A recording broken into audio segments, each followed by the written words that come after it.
Guys, may nakita ko sa TikTok, natatawa ako yung trend ng Into the Sun, tapos tinry nila sa electric fan. So, try din natin.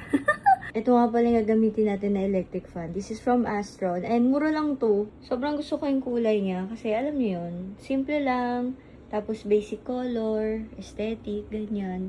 Nakaano siya, banana blade. And ang lakas niya. As in guys, hindi ako nagbibiro. Like pag gabi, di ba? Minsan nag-aircon ganyan kasi mainit. Pero kapag nakadalawang electric fan kami, pag di kami nag-aircon, hindi kaya nung mga electric fans namin. Ang ginawa ko, ito yung ginamit ko na electric fan. Tapos yung isa pa electric fan. So, ang lamig na niya, in fairness. So, hindi ko nga alam kung gano'ng kalakas dapat. Dapat ba sobrang lakas? Lakas ito eh. Baby, you remind me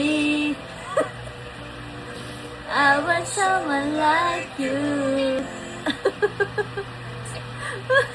Ganyan ba? Dapat ba hindi masyado malakas? Oh, yan.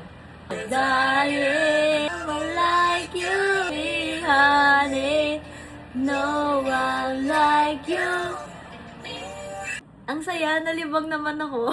Pero ayan guys, maganda tong Astron na electric fan na to. And mura lang siya.